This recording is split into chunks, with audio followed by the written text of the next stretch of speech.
எது 5000மா? ஏப்பா சுண்ணாம்பு வாங்கினது 5000 ரூபாய்க்கிட்டா, நீ ஆனா பூசுற 5000 கேக்குற? நான் இந்த வருஷம் பொங்கலும் வைக்கல, வீடும் பூசல. ஆளை விட்டுரு, அடுத்த வருஷம் பாத்துக்கலாம். அப்பல பொங்கல் வேற வருது, வீடெல்லாம் பூச வேண்டியது இருக்குது. உங்களுக்கு தெரிஞ்சு அதான் ஆள் இருந்தா சொல்லுங்க, வீடெல்லாம் பூசணும். நானு அதான் யோசிச்சுட்டு இருந்தேன். சரி சொல்லி பக்கத்து வீட்டு தினேஷ் மாப்பிள்ளை இருக்கு அப்படி இல்ல, வீடு பூசி இருந்துச்சு வெளியே. உள்ள போய் பாக்குற ஹிந்திக்காரனை வச்சு பூசிட்டு இருக்க அப்படியே. நான் தினேஷ் மாப்பிள்ளட்ட என்ன மாப்பிள்ள, நம்ம ஆளு இருக்கும்போது நீ ஹிந்திக்காரனை வச்சு வீடு பூசிட்டு இருக்கிற அப்படின்னு கேட்டதுக்கு, நம்ம ஆளுகிட்ட கேட்டோம்னா 10,000 15,000 கேட்கறானு வீடு பூசறதுக்கு. இவனுக்கு தான் கம்மியா கேட்கறானு, அதனாலதான் இவனை வச்சு பூசிட்டு இருக்கிறேன். உனக்கு வேணா சொல்லி இவனையிலேயே ரெக்கமெண்ட் பண்றேன். நானே அவனிலேயே வீடு பூசறதுக்கு வர சொல்லிட்டேன். உனக்கு வேணா சொல்லு, அவனிலேயே உன் வீட்டையும் பூசறதுக்கு வர சொல்லிடலாம். சரியா? அப்படியே மாப்பிள்ள, அப்ப நம்ம வீட்டையுமே பூசணும். அவனிலேயே வர சொல்லுங்க, நம்ம வீட்டையும் அவனில வச்சு பூசி விட்டுறலாம். ஏப்பா நம்ம வீடு பூசணும், எவ்வளவு பேனு, எத்தனை நாள் வந்து பூசுவீங்க, எவ்வளவு கூலி, அதை மட்டும் தெளிவா சொல்லு, வீட்டை பூசிடலாம். அண்ணே கூலிக்கெல்லாம் நம்ம ஆளெல்லாம் வரமாட்டாங்கண்ணே, மொத்தமா பேசிடலாம், வீட்டை பூசிடலாம். எப்பா மொத்தமா பேசுறதா? வீடு பூசுறதுக்கலாமா மொத்தமா பேசுவீங்க?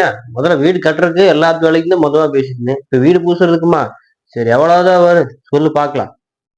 என்னண்ணே ஒரு 5000 கொடுத்துருங்க, 2 நாள்ல வீடு ஃபுல்லா பூசி முடிச்சிடலாம். எது 5000மா? ஏப்பா சுண்ணாம்பு வாங்கினது 5000 ரூபாய்க்கிட்டா, நீ ஆனா பூசுற 15,000 கேக்குற? வீடும் பூச வேண்டாம், ஒன்றும் பூச வேண்டாம், நானே 4 நாளைக்கு பூசிக்கிறேன், நீ கிளம்பு. அண்ணே சரி விடுங்க, உங்களுக்கா 2000 கம்மி பண்ணிக்கலாம். ஒரு 13,000 விட்டு கொடுங்க, 2 நாள்ல பூசி முடிச்சிடலாம். எல்லா வேலையும் நீங்க ஒண்ணுமே பண்ண வேண்டாம், எல்லா வேலையும் நாங்க பாத்துக்கிறோம், நீங்க சும்மா இருந்தா மட்டும் போதும். நான் இந்த வருஷம் பொங்கலும் வைக்கல, வீடும் பூசல. ஆளை விட்டுரு, அடுத்த வருஷம் பாத்துக்கலாம். சரியா? அரே பையா, தமிழ்நாட்டிலே பொங்கல் வரப்போகுது, ஒரு 1000 பேரை கூட்டு வாங்க. தமிழ்நாட்டில் இருக்கிற வீடு எல்லாம் பூச வேண்டியது இருக்கு, நம்மளால எல்லாம் வச்சு பூசிடலாம். அப்படியே பாய், அங்க வீட்டு பூசுறதுக்கு ஆள் யாரும் இல்லையா பாய்?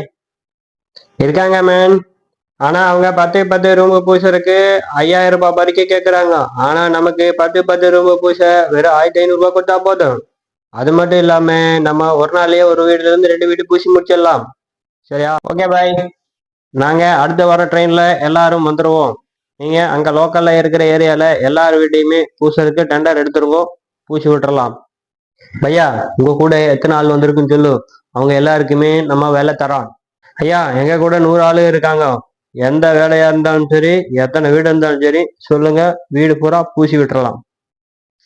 நான் உனக்கு எங்க ஊரு பக்கத்து ஊரு 2 ஊர்லயுமே எல்லார் வீட்டையுமே பெயிண்ட் அடிக்கிறதுக்கு நான் உனக்கு எடுத்து தரேன். நீ வீட்டுக்கு 1000 ரூபாய் கமிஷன் கொடுத்துரு போதும். சரியா பையா? ஐயா உங்க ஊரு பக்கத்து ஊரு 2 ஊர்லயுமே இருக்கிற எல்லா வீட்டையுமே எடுத்து கொடுத்துருங்க. உங்களுக்கு வீட்டுக்கு 1000 ரூபாய் கமிஷன் கொடுத்துறோம். எல்லார் வீட்டையுமே நாங்க நல்லா பூசி விட்டுறோம். சரிங்களா? எப்படியும் நம்ம ஊரு பக்கத்து ஊர் சேர்த்தோம்னா 500 வீடு கிட்ட தேரும். ஒரு வீட்டுக்கு 1000 ரூபாய்ன்னு போட்டோம்னா 500 வீட்டுக்கு நம்மளுக்கு இந்த பொங்கலுக்கு 5 லட்சம் ரூபாய் ப்ராஃபிட். நோகாம சம்பாதிச்சிடலாம், இந்த வருஷத்தை ஓட்டிடலாம்.